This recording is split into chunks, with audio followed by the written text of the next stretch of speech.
Thank you, Margaret. Good afternoon. Good morning, everyone. So MB is joining me, Michael Blumenthal. You have me, MC, Michael Campbell. We have another M. We have Michael Klotz, who's joining as well. So why don't we jump right in, because we have a lot of things to cover, including a review of what we've addressed in the prior 5 webinars. So today's session is also 30 minutes like the others, and it's the 6th and sadly the final webinar that we're doing in this series that MB and I have been hosting on clinical data operations for health plan quality managers. So today we'll be covering use case fitness and ROI. And like I mentioned, Michael Klotz, or MK for short, the founder and CEO of Velox Health Metadata, will be addressing these subjects today with us. So as usual, let's level set first.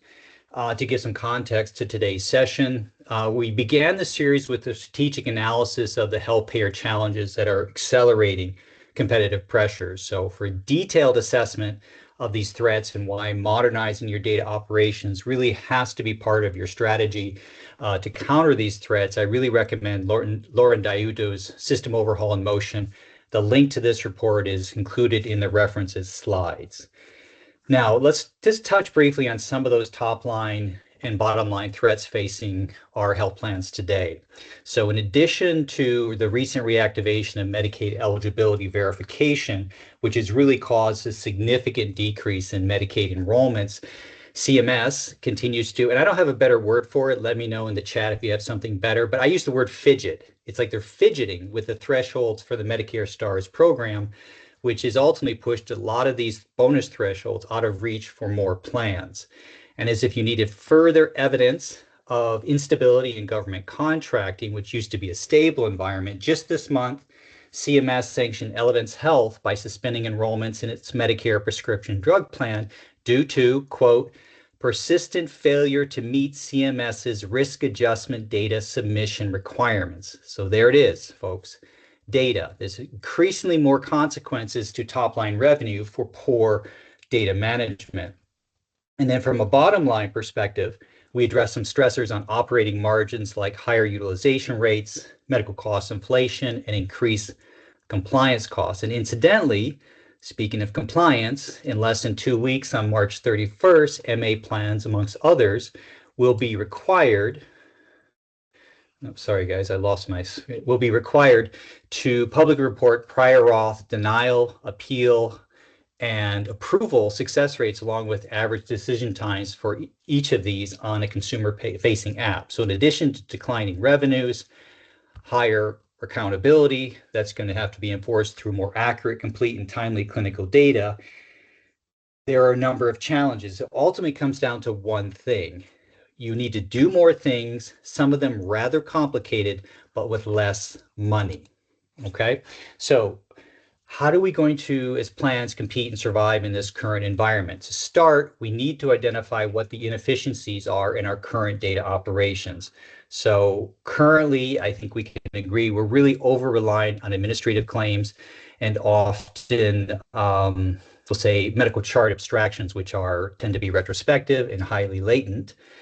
And second, in the same manner that our industry previously in the 90s standardized electronic data sharing for claims using ANSI X12 standards mandates, our industry is now addressing the lack of standardization in clinical data sharing by mandating HL7 standards like CCDA and FHIR specifically.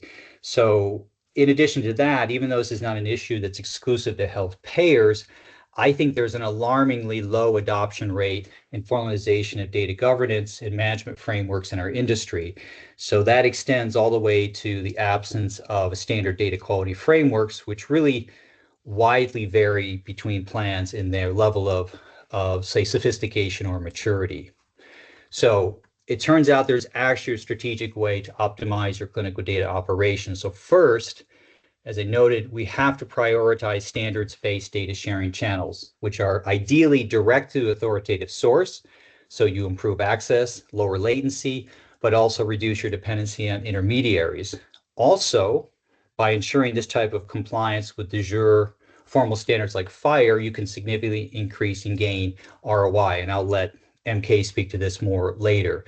So in addition to that, we need to have the establishment of a defined data governance framework and management tools, which really, I should say, provide that kind of structural accountability framework for resource allocation as well. So in addition to implementing multidimensional data quality frameworks like the PIKI framework, which we'll touch on recently, which we touched on recently 2 weeks ago with Charlie Harp. I'll also touch on that briefly today to give you some of that context and how that relates to ROI and use case usability.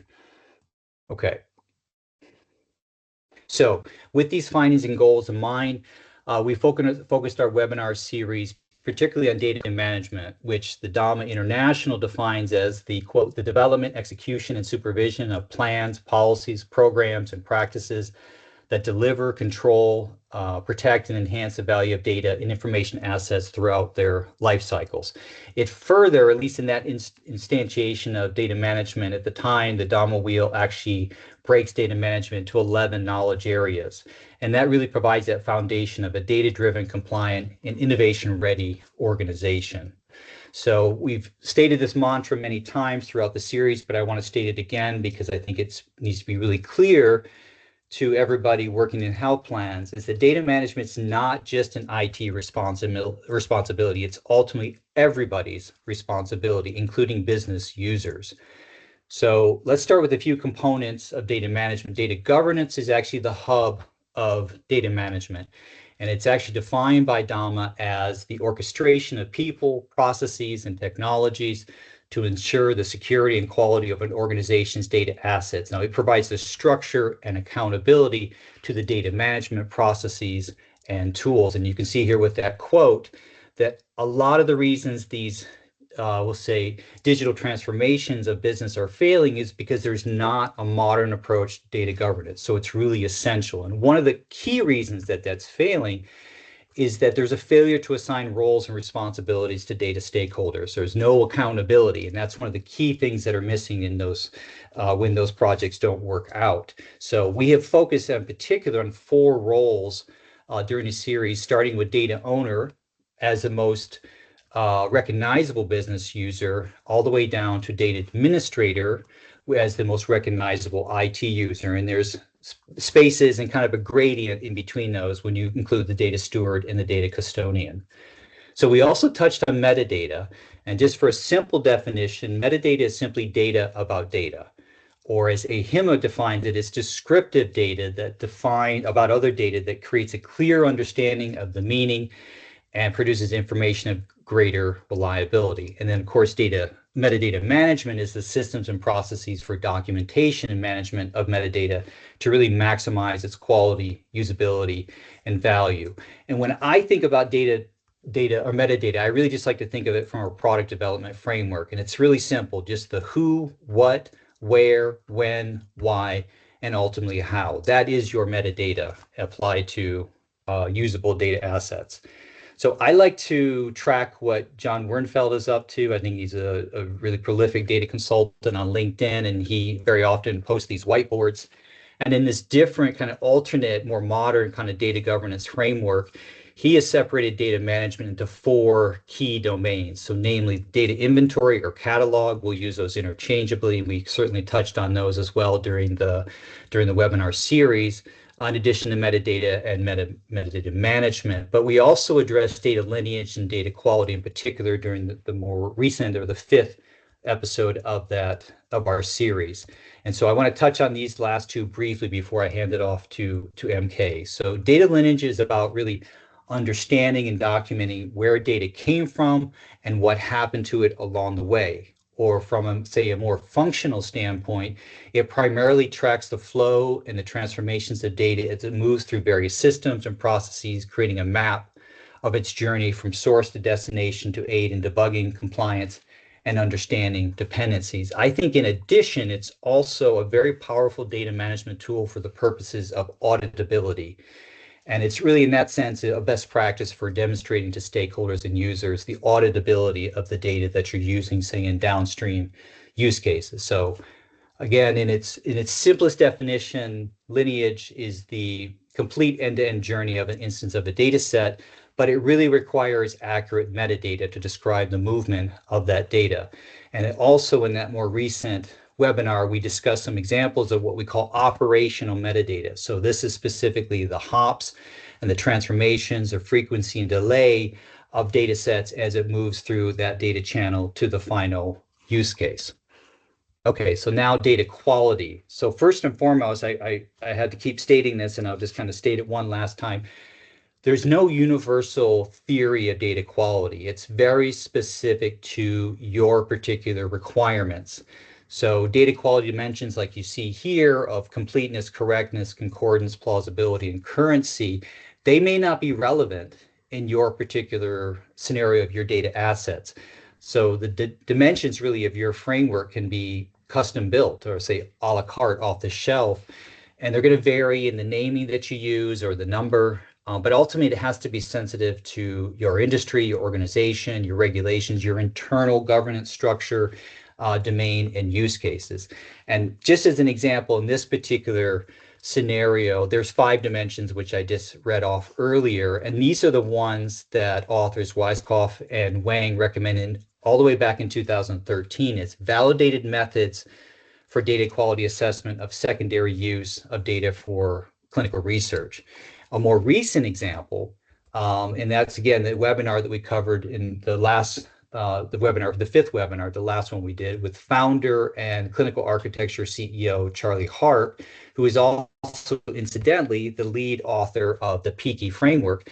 This framework actually includes dimensions of availability, accuracy, conformity, and plausibility. And this is really intended to measure and even improve the portability and reusability of high quality clinical data across systems, regardless of the data source. So incidentally, PICI is also now an in-ballot standard at HL7, and it was refined through several engagements with NCQA as well. So we've also provided a link to this page you see here posted on HL7 for the PICI framework in the references page. So in summary, the PICI framework is very healthcare specific. It's an emerging open source, and we like open source, which follows and is consistent with FHIR, data quality standard that assesses and scores the usability of the data. Or as Charlie often says, when you get to quality, you get to usability. And so now with that, I will hand off the presentation to MK, and he will address, like I said earlier, use case fitness and ROI. MK? All right, thanks. Yeah, so I think picking up where sort of Charlie left off is a good place. And so yeah, let's talk about use case fitness, and then obviously ROI is a big topic. I'm sure that anybody who's working in healthcare, or more specifically at a plan, gets lots of requests for, what's the ROI on this, and why should we spend money on that? We recently talked to a plan where they said if we can't show a 4x ROI, we don't even need to bring it up effectively. And so we realized that that's important. So we've been working on ROI and use case fitness for a number of years. And when I say we mean, the founding members of Velox and some of the folks who've joined us since. And it's a work in progress, but I think we figured out quite a few things, and some of that I want to share today. So if you want to move on to the next slide. So here's some considerations for what we think are relevant for use case fitness, if you can build that out. And some obviously overlap with the data quality dimensions that come out of the PICI framework, or that you saw on the previous slide. Keep going. So depending on use case, I would say, one or probably most of those are always relevant. Completeness is a concept we're still trying to define, but effectively, in simple terms, completeness is I have all the clinical events that are relevant. That may be encounters, labs, eventually may also be wearable data, which we currently don't even know how to get our arms around. But encounters and labs and and prescriptions are a great start. So if you have all these events, I think you have on the event axis, which is really what we primarily are concerned with at Velox, it's a good start. And then obviously there's the quality dimension to that, which is once you have data for all these events, how complete, how accurate, how plausible, and all these other things that are in the Peaky framework, among other things, obviously matter to quality. Timeliness. Some use cases, it's okay to have data that's a month old. Other use cases, 2 days after, say, a discharge, it may not be good enough anymore. Costs, right? Is it worth to get data if I have to pay more than the potential ROI? Well, if lives are involved or health is involved, the answer should always be yes. But there's a number of scenarios where it may not be. That's why, for example, in risk adjustment, we've seen people do suspecting for a very long time. We think you can do better if the unit cost of the clinical data comes down far enough, and I think we can get there certain ways. But obviously, costs matter. And then, audit fitness and provenance, right? So it's one thing to have a data point, but it's another one if the data you have in a format you have it from, an intermediary that may not count as somebody who can attest that the data is real and has integrity. And if it doesn't meet an audit requirement, the data may not be valuable after all. So those are obviously some of the considerations for fitness. Now, next slide. This is a summary of what we've worked out with our colleagues over at Clinical Architecture and what I kind of described previously. So the quality dimension, the completeness dimension, if you that again, where obviously the quality dimension is, what the Peaky framework covers so nicely, and it includes the completeness of the data, so what's within a record or within a clinical event. One modifier to the Peaky score, which is typically in its original form a percentage, is that we really are mostly interested for the way we apply quality to, is the data good enough or not good enough for a given use case? And that's really sort of where we're going with today's topic. And then again, I mentioned earlier sort of the completeness on the clinical events, and that's sort of the other axis of this. So if I have all my clinical events and all the data within those events to service my use cases and satisfy the needs and know that I'm not missing anything, then obviously that is a great starting point to clinical data and use them in various use cases. Next slide. So that brings us to what we call ROI modeling. ROI modeling for clinical data becomes increasingly important because, as we say, the demand for clinical data, just in terms of volume, but also in quality and timeliness, is increasing dramatically. At the same time, budgets are stale or getting cut. In some cases, departments actually have rifts, and yet you have to do more. So the whole idea of getting more quality data at a lower cost is the challenge of our times. And so ROI is obviously sort of the metric that ties it all together.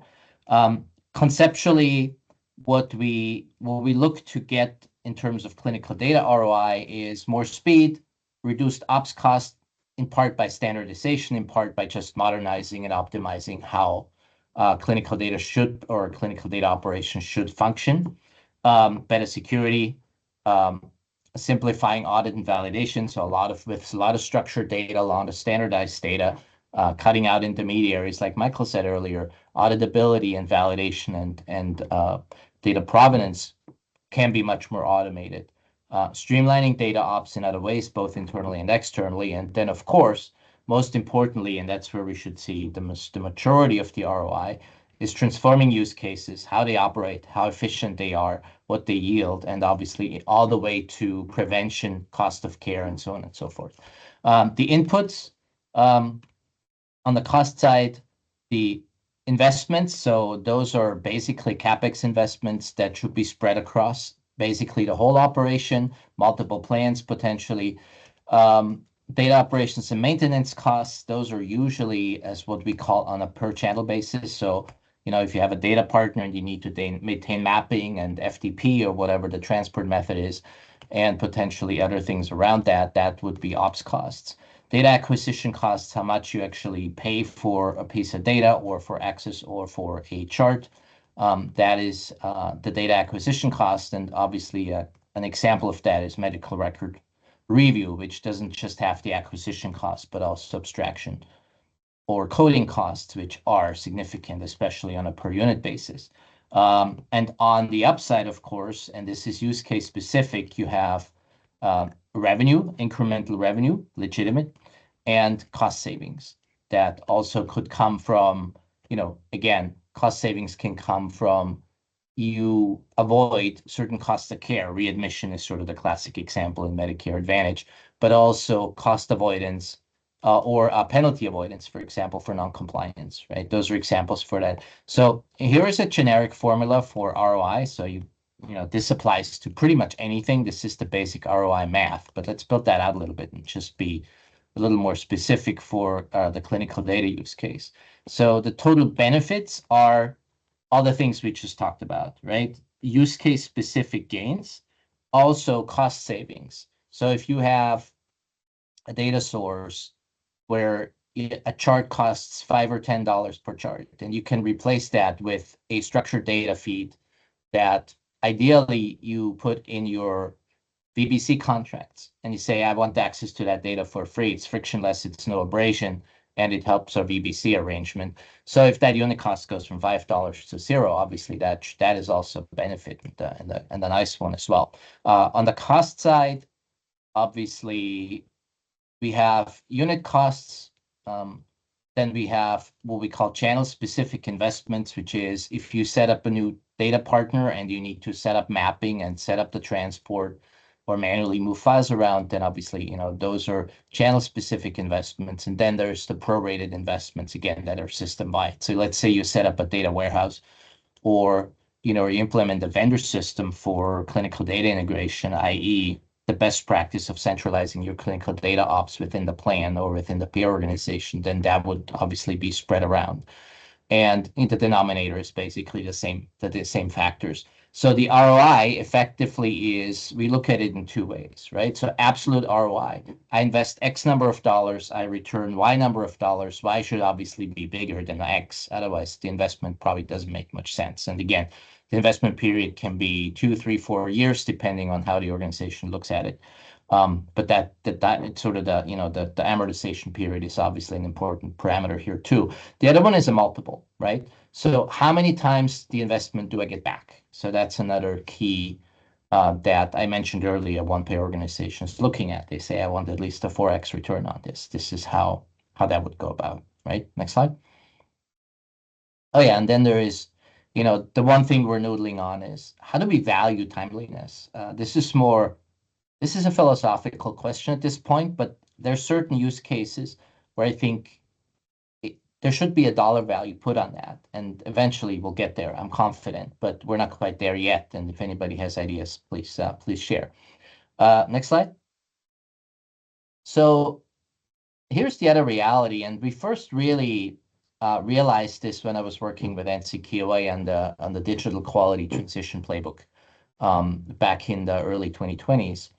And that is, we very much concerned ourselves with, okay, if somebody needs to switch from traditional HEDIS reporting to digital HEDIS, there's investments to be made. There's switching costs. How do you get, or does digital quality by itself have an ROI that merits the investment? The answer was maybe not, right? Bottom line, when you make clinical data investments, or what we call clinical data operations modernization efforts, which I think most plans should be going through or should plan on going through fairly soon, and not just for digital quality, which is kind of the point here. The idea is, yes, you need to make those investments, but those investments should be leveraged across multiple use cases. So in other words, if you get more real-time structured clinical data, standards-based for digital quality, which happens to need FHIR as an input, that data should also be useful for a number of other use cases. Risk adjustment obviously comes to mind, but a number of others. And it also should help drive down costs that can apply to multiple use cases. So what that leads to is what we call ROI stacking. So if you put up the next graphic here, the idea is that, yes, you have a certain cost that you incur, whether you use the data on one use case, which probably doesn't have a good ROI, or across, we currently, I think, tracking 13 or 14. And the idea is if that data then can be leveraged across multiple use cases, the ROI becomes very compelling. And even if digital quality has its own ROI, why stop there? The idea is, the model should consider best practices, which means you have centralized operations, and then your use cases feed off the standardized clinical data that you inventory, and then that will also really work out in terms of ROI. Next slide. So how do you approach this, right? And this is obviously something we've been noodling on and iterating on for a number of years, and we're just about to roll out our model to our platform. But the idea is, the first thing is you need some sort of framework and inventory what you currently have, and then of course what we call external channels. So basically data from data partners, providers, labs, and so on and so forth. Inventory, what comes in, how many members are attached to that, but also how does your internal operations function? How does the data move? What are the costs? What are the delays? So on and so forth.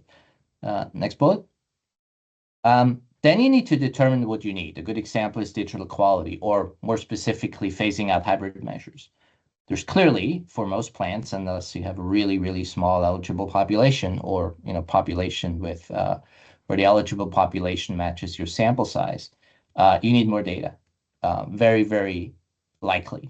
And that data need is basically proportionate to the size of your population, which is proportionate to your eligible population. So you have a data gap. How do you feel that? How do you fill that? How do you go about that? Determine where to get it, how to get it, and what that might cost, and so on and so forth. And then also determine what you can add and remove. So what we call opportunities come in two flavors. Can you replace something that's expensive and slow with something that's standardized and fast and cheaper? And or can you add a new source that gives you additional data that obviously has its own ROI? Use case of digital quality or phasing out hybrid measures obviously applies. And then determine what you can fix, which is what we call primarily internal opportunities. So streamlining, sharing data across multiple use cases, so on and so forth. And then once you have all that inventory, you basically need to parameterize that, add all the units and costs for that, and then let's just build out the wheel here. And then you model that. You model your ROI. You keep going, implement, and typically what we recommend is, don't do this as one big project, but implement what looks like one of the best opportunities or one of the most pressing ones, because you need the data right here and now. And then keep evaluating. Did the ROI pan out? Which parameters panned out? Which ones didn't? And then basically, repeat this and apply it to more and more data channels over time and opportunities. So I think that's basically how an ROI modeling is applied in a very responsible kind of fashion, so as to not having to do a big project and 3 years later figuring out we wasted all this money, or actually we got lucky and everything worked out. Obviously, that's not a good way to do it. Next slide. And we're good. We're on time. Excellent. Mute. So I'm back here. So as we're waiting for questions to come in, Margaret or MB, you'll let us know if there's any questions that came in. I want to do a quick little promo. And Kay, if you don't mind, talk about this briefly. It's coming up on April 9th, your upcoming talk with NCQA. Yeah, absolutely. And I think the registration just went out from NCQA. NCQA has a Digital Quality Expert Series webinar, which has been going on for about a year. Dr. Bowers, our Chief Medical Officer, and myself, we're presenting on April 9th, 1 Eastern. And we're basically going through the framework of how to approach the transition to digital quality, or digital HEDIS, interchangeable to some degree, but really supported by numbers. So numbers we know from a number of health plans across different lines of business, different markets. So we're not just saying, here are the things you need to do and check mark, check mark, check mark, but also we have really good data to support and gives people a good sense of where they're at and where they probably need to go, and a lot of practical and good information, I will say. Okay, great. We'll post more about that later on LinkedIn, and I think we'll send some email reminders out as well. Margaret, MB, any questions come in? I don't see any questions in the chat, but any of our Okay. attendants feel free to add. Okay. MB, do you have any closing commentary or anything, any questions you want to throw in as we finish out this last webinar? No, we're a little bit over, so I want to respect people's time. I think, I mean, I think one thing I'd like to just know in general is trying to understand how plans can start to create their own framework for determining ROI on some of these data assets, so they can, go to management with, proper budget requests to sort of explain the enterprise level value of these assets. And I think Michael started going into that, the concept of ROI stacking, so not just for HEDIS and risk adjustment, but for clinical gaps in care programs and fraud and abuse and other types of things. So I think it would be helpful in the future. Maybe we could put out a survey to some of our customers around, how are they thinking about these concepts? Do they get asked for ROI from their management teams when, looking for ways to procure charts? I'm sure, when they're hiring vendors for risk adjustment and HEDIS, they need to justify some of those returns. But I wonder if this kind of concept is more broad for clinical data throughout the year.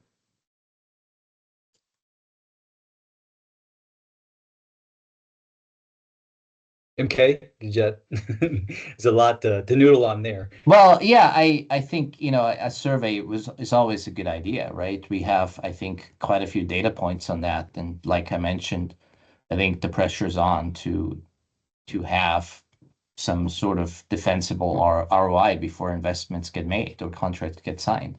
I think it's tricky, right? And that's what we're trying to tackle. A, have a framework that in itself is defensible, and i.e. it makes sense, it makes logical sense, say, to a CFO. But B, also what we will do over time is benchmark that and say, oh, you're predicting that you get a 4x return on this investment.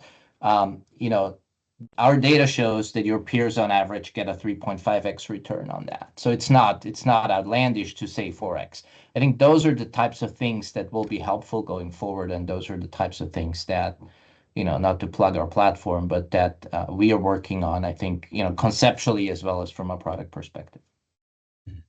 Right. Okay.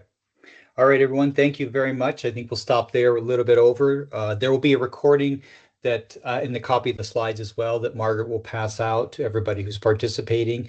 And you may see surveys that we send out as well. As MB had noted, we're continuing to have dialogue with clients about what's important to them. And in particular, we know that ROI and creating a very defensible, clear line item and actual financial numbers that go into this is really what's needed in our industry. So we'll be providing support around that as well. Please don't hesitate to reach out to us directly if you want to do any follow-ups or further demonstrations of these product features. We'd be more than happy to do so. And until then, be sure to check in on April 9th with the NCQA Digital Expert webinar series, where MK will be speaking again with Dr. Michael Barr about specifically some of the things we're doing to really create an end-to-end comprehensive strategy to move towards digital quality measurement. Okay. Thank you, everyone. Have a wonderful afternoon, and we'll be in touch.